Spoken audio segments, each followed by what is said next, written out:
Good day to us all. God bless us all. Thank you to all who can try to finish this little motivation of mine.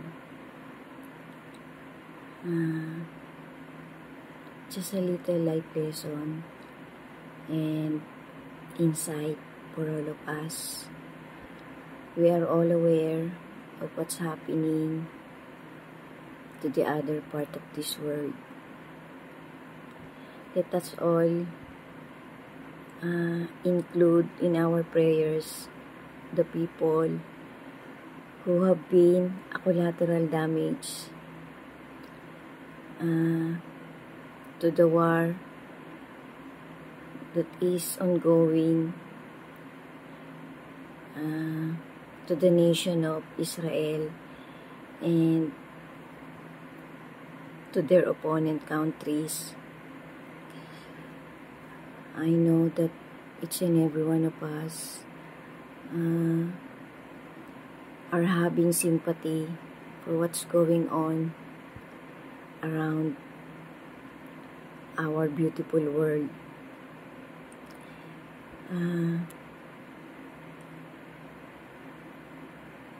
Let's all have a little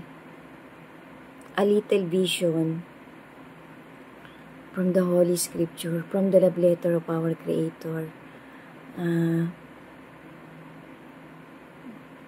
We can check in the chapter of Ezekiel, the prophet Ezekiel, chapter 37 or 36.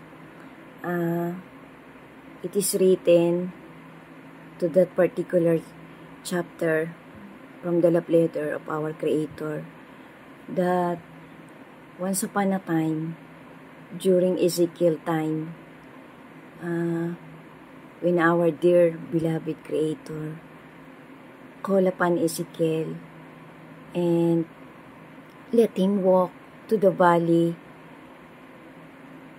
of bones.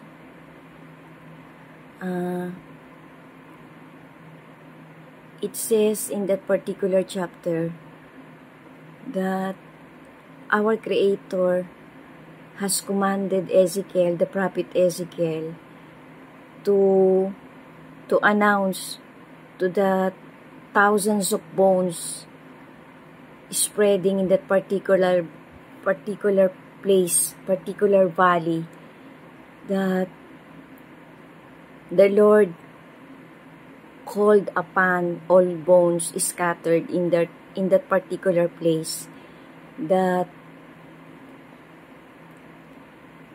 our Creator will give life and flesh to those thousands of bones.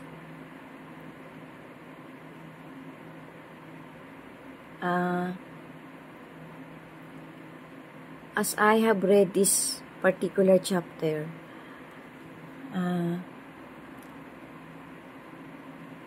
I thought that our God really has big plans, and He has seen what is going on this last generation of humanity. So, let's put all our trust and faith that our Creator is just watching all of us in all parts of this world that He has created 1,000 years, million years ago. It's so sad that this war is spreading globally, because it has been prophesied and our Creator has already told to all His disciples during His time when our Lord Jesus is being here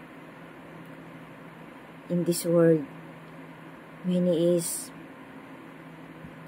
when He is preaching all what is going to happen during the last generation of humanity. So guys, let's hold on to all the wonderful things that our Creator been told generation by generation, that our Lord Jesus really indeed is coming, and from His ultimate coming, we will all be encountered His divine presence to each and every one of us, to His church, to all people that will have faith to our Creator. Let's not lose our faith and our trust that one day this world will embrace the peace that our Almighty has promised to all people who has never failed to trust Him. I hope I can make sense. Let's keep on hoping that all things is going to be okay. All things will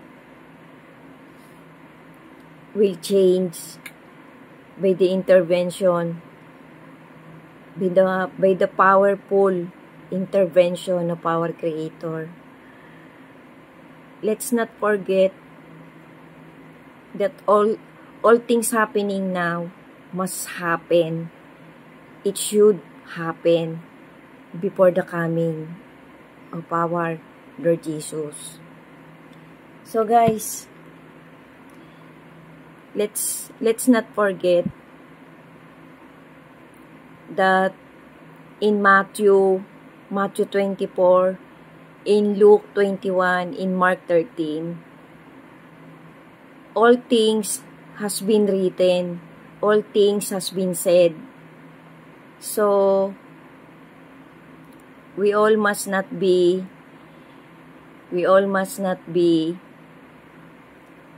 afraid for what's still coming, because it has been prophesied that all things must be done, all things must seen by this last generation before the coming of our Lord Jesus. I know it's inevitable that all of us are afraid, because there's still a lot more to come. But also, we all must not forget that by the faith that God has given to each and every one of us, we still be at peace, and we're still happy despite of what's happening globally. I hope each and everyone who can see this content can relate. Stay safe, and let's keep on praying. Let's show to our Creator that we love Him, that we still trust on all His plan through His Son, our Lord Jesus. Amen. Stay safe, and God bless us all. To God be the glory forever. Amen.